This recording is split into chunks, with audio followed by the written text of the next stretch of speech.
Parliament തെരഞ്ഞെടുപ്പ് കാലത്ത് ന്യൂനപക്ഷ പ്രീണനമായിരുന്നു. പാർലമെന്റ് തെരഞ്ഞെടുപ്പിൽ ന്യൂനപക്ഷങ്ങൾ തിരിച്ചടി കൊടുത്തപ്പോൾ പിന്നെ ഭൂരിപക്ഷ പ്രീണനമായി.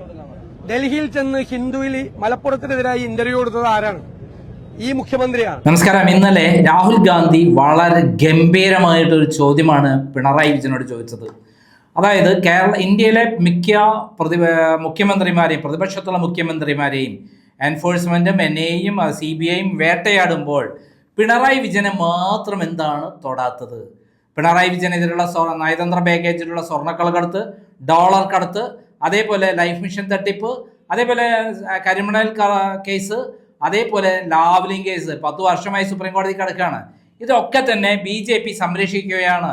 ഇപ്പൊ BJPയും പിണറായി വിജയനും തമ്മിൽ ഡീലാണ്. ആ ഡീലിന്റെ ഭാഗമായിട്ടാണ് കേരളത്തിൽ അവർ 10 സീറ്റിൽ BJPയെയും 130 സീറ്റിൽ LDFനെയും വിജയിപ്പിക്കാൻ വേണ്ടി പരസ്പരം ധാരണയായിരിക്കുന്നത്. BJP 130 സീറ്റുകളിൽ BJP LDFന് വോട്ട് ചെയ്യും, 10 സീറ്റുകളിൽ CPM BJP വോട്ട് ചെയ്യും. വലിയ വിവാദമായിരിക്കുമ്പോഴാണ് ഇന്ന് രാവിലെ പിണറായി വിജയൻ വലിയൊരു സംഭവം പൊട്ടിച്ചത്. എന്താണെന്ന് അറിയാമോ? ഉണ്ടായില്ല അവിടെ. അതായത് മുമ്പ് 2006 VD സതീശൻ പറവൂരിൽ ഒരു BJPയുടെ ഫംഗ്ഷനിൽ പങ്കെടുത്തു എന്നുള്ളതാണ് ആരോപണം. എന്തൊരു പൊട്ടിച്ചിരിക്കാനുള്ള വകയാണിത്. അതിന് VD സതീശൻ കൊടുത്ത മറുപടി ഒന്നൊന്നര മറുപടിയായിപ്പോയി. ഓരോ കാര്യങ്ങളും വെട്ടിത്തുറന്ന് പറഞ്ഞ് VD സതീശൻ കത്തിക്കയറുകയായിരുന്നു. പിണറായി വിജയനെ പഞ്ഞിക്കിട്ട് തേച്ചൊട്ടിക്കുകയായിരുന്നു എന്നുണ്ടായിരുന്നത്. കേൾക്കേണ്ടത് തന്നെയാണ് ആ ഇന്റർവ്യൂ, അദ്ദേഹത്തിന്റെ പത്രസമ്മേളനം. നമുക്കത് പൂർണ്ണമായി കേൾക്കാം. ചോദിച്ചോ.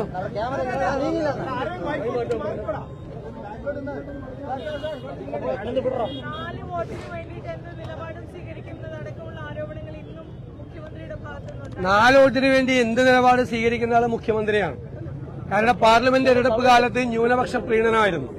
പാർലമെന്റ് തെരഞ്ഞെടുപ്പിൽ ന്യൂനപക്ഷങ്ങൾ തിരിച്ചടി കൊടുത്തപ്പോൾ പിന്നെ ഭൂരിപക്ഷ പ്രീണനമായി. ഡൽഹിയിൽ ചെന്ന് ഹിന്ദുവിൽ മലപ്പുറത്തിനെതിരായി ഇന്റർവ്യൂ കൊടുത്തത് ആരാണ്? ഈ മുഖ്യമന്ത്രിയാണ്.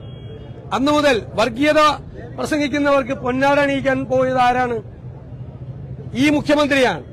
ഈ ഭൂരിപക്ഷ വർഗീയതയെയും ന്യൂനപക്ഷ വർഗീയതയെയും മാറി മാറി പ്രോത്സാഹിപ്പിച്ച ആളാണ് പിണറായി വിജയൻ. പറയുന്നത് മാറ്റി പറയുന്ന ആളാണ്. ജമാഅത്ത് ഇസ്ലാമിയെ സ്വാഗതം ചെയ്ത ആളല്ലേ പിണറായി വിജയൻ? എന്നിട്ട് നുണ പറഞ്ഞില്ലേ നിങ്ങളോട് ഒരു ബന്ധമില്ലെന്ന്? ഞാൻ വീഡിയോ ക്ലിപ്പ് ഹാജരാക്കിയില്ലേ? ജമാഅത്ത് ഇസ്ലാമിയെ സ്വാഗതം ചെയ്തുകൊണ്ട് പാർട്ടി സെക്രട്ടറി ആയപ്പോ പറഞ്ഞ ആളല്ലേ? അദ്ദേഹമാണ് പറയുന്ന വാക്ക് മാറ്റി പറയുന്നത്, നുണ പറയുന്നത്. എനിക്ക് ഒരു ബന്ധവും ഇല്ലെന്ന് നുണയല്ലേ മുഖ്യമന്ത്രി പറഞ്ഞത്? ബന്ധമുണ്ടെന്ന് തെളിയിക്കാമല്ലോ. ദേശാഭിമാനിയുടെ എഡിറ്റോറിയൽ ഉണ്ടല്ലോ. അപ്പൊ നുണ പറഞ്ഞുകൊണ്ടിരിക്കുന്നതാണ്. ഇപ്പോ 4 വോട്ടിന് വേണ്ടി നിലപാട് മാറ്റില്ല എന്ന് ശബരിമല പറഞ്ഞില്ലേ സ്ത്രീ പ്രവേശനത്തിന്റെ കാര്യത്തിൽ? എന്നിട്ട് അവിടെ നിന്ന് ഇറങ്ങി പാർലമെന്റ് തോറ്റപ്പോ എല്ലാ വീടുകളിലും ഇറങ്ങി മാപ്പി ചോദിച്ചില്ലേ? CPM മാപ്പി ചോദിച്ചില്ലേ? ഇപ്പോ ശബരിമല സ്വർണ്ണക്കൊള്ള കേസിൽ CPM-കാർ ജയിലിൽ കിടന്നിട്ട് അവർക്കെതിരായി ഒരു നടപടി എടുക്കാൻ ഈ മുഖ്യമന്ത്രിക്ക് ധൈര്യം ഉണ്ടായോ? കൊള്ളക്കാരെയും കവർച്ചക്കാരെയുമാണ് ഈ മുഖ്യമന്ത്രി സംരക്ഷിക്കുന്നത്. എന്നിട്ടിപ്പോ രാഹുൽ ഗാന്ധിയെ കുറ്റം പറയാണ്. രാഹുൽ ഗാന്ധിയെ 55 മണിക്കൂർ ED ചോദ്യം ചെയ്തതാണ്. മുഖ്യമന്ത്രിയുടെ മകനൊരു സമൻസ് മാത്രമേ വന്നുള്ളൂ. പിന്നെ അത് എവിടെ പോയെന്ന് ആർക്കും ഒരു പിടിയില്ല. എന്നെ കൊണ്ട് പറയിപ്പിക്കല്ലേ.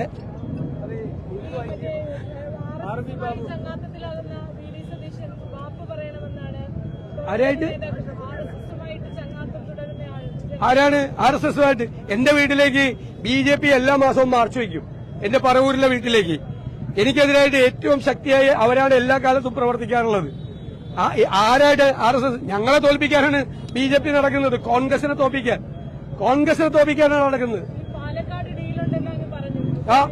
പാലക്കാട് ഡീലുണ്ട്. നിരവധി നിയോജകമണ്ഡലങ്ങളിൽ BJP CPM ഡീലുണ്ട്. മലമ്പുഴയും കോങ്ങാടുമോ? അതെന്തിനാ? കോങ്ങാടും ജയിക്കും ഞങ്ങൾ, മലമ്പുഴയും ജയിക്കും. അതൊക്കെ ഇതിൽ നിന്ന് രക്ഷപ്പെടാൻ വേണ്ടി, പ്രതിരോധിക്കാൻ വേണ്ടി ഇപ്പൊ കിടന്ന് വീണെടുത്ത് കിടന്ന് ഉരുളുവാണ്. മനസ്സിലായില്ലേ? വീണെടുത്ത് കിടന്ന് ഉരുളുവാണ് ഇവര് ചെയ്യുന്നത്. ബാബു പറഞ്ഞത് ഹിന്ദു ഐക്യവേദിയുടെ ക്ഷണം പ്രകാരമാണ് താങ്കൾ ഗോൾ അല്ല. ഞാൻ പറഞ്ഞുതരാം. കേൾക്ക്. മുഖ്യമന്ത്രി ഇട്ടിരിക്കുന്ന പടത്തിന്റെ പുറകിലെ ഒരു സാധനം എഴുതിയിട്ടുണ്ട്. എന്താണ്? കേൾക്ക്. സംവാദം. ഒരു സംവാദം സംഘടിപ്പിച്ചു. എന്താണ്? മുന്നണി രാഷ്ട്രീയവും മതരാഷ്ട്രവാദവും. അവിടെ പോയി ഞാൻ കോൺഗ്രസിന്റെ അഭിപ്രായം പറഞ്ഞു. പണ്ട് ഞാൻ CPM-ന്റെ വേദിയിലും CPI-യുടെ വേദിയിലും ഇവരുടെ എല്ലാവരുടെ വേദിയിൽ എല്ലാവരും പോകുമായിരുന്നു പണ്ട്, സംവാദത്തിനും സെമിനാറിനും എല്ലാം എല്ലാവരും പോകും.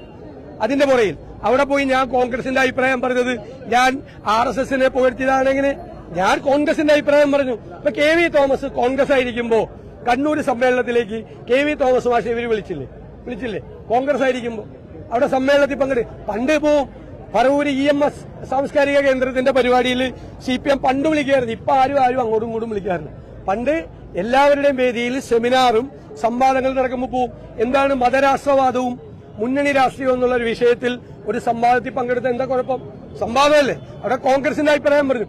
ഞാൻ പിണറായി വിജയൻ ചെയ്തതുപോലെ RSSന്റെ പിന്തുണയോടുകൂടി നിയമസഭാ തെരഞ്ഞെടുപ്പിൽ ജയിച്ചു വന്ന ആളല്ല. അവരൊപ്പം നിന്ന് മത്സരിച്ച ആളാണ് പിണറായി വിജയൻ.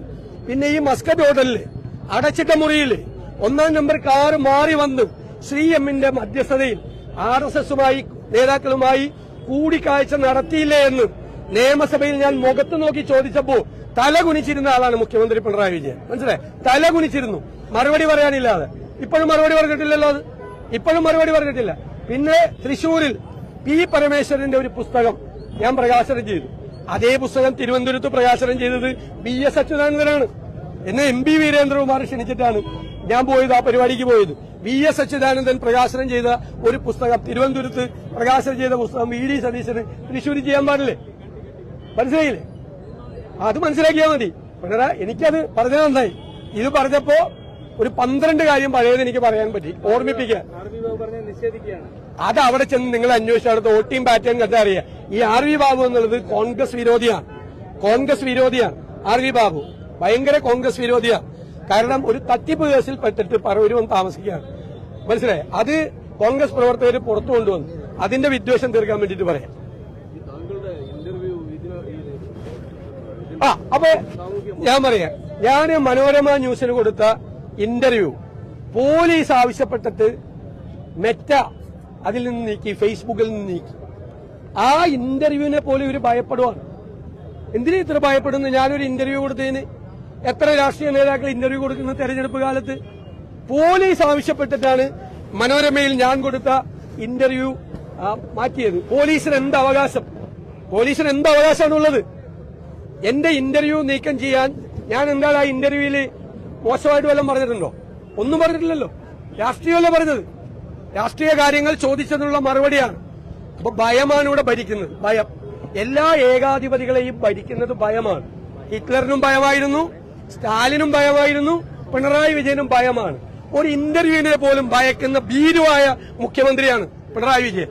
ഒരു പ്രതിപക്ഷ നേതാവ് ഒരു ഇന്റർവ്യൂ കൊടുത്തപ്പോ ആ ഇന്റർവ്യൂ റിമൂവ് ചെയ്യാൻ വേണ്ടി സ്വന്തം പോലീസിനെ കൊണ്ട് മെറ്റയ്ക്ക് ശുപാർശ ചെയ്യിപ്പിച്ച ഭീരുവായ മുഖ്യമന്ത്രിയാണ് പിണറായി വിജയൻ.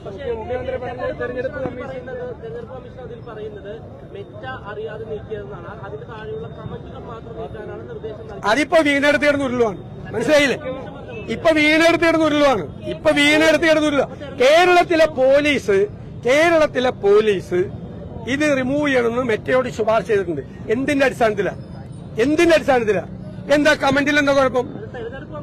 കമന്റിൽ എന്താ കുഴപ്പം? അല്ലല്ല, ശുപാർശ ചെയ്തത് കേരള പോലീസ്, തെരഞ്ഞെടുപ്പ് കമ്മീഷൻ ഒന്നുമല്ല. കേരള പോലീസ് ശുപാർശ ചെയ്തു.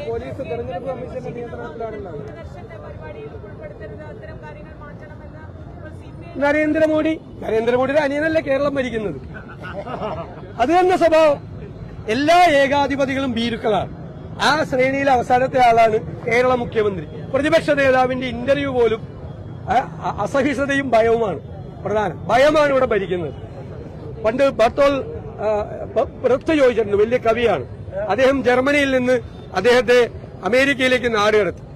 അപ്പോൾ അദ്ദേഹം ഒരു ജർമ്മൻകാരനെ കണ്ടപ്പോൾ ചോദിച്ചു, ബ്രത്ത് എന്ന് പറയുന്ന വലിയ കവി, അത് കവിതയാണത്, നമ്മുടെ നാട് ഇപ്പോഴും ഭരിക്കുന്നത് ഭയമാണോ എന്ന് ചോദിച്ചിട്ടുണ്ട്. ഏകാധിപതികൾക്കെല്ലാം ഭയമാണ്. അതിൽ കൂട്ടത്തിൽ ഭയമുള്ള ഒരാളാണ് ഭീരുവായ മുഖ്യമന്ത്രി.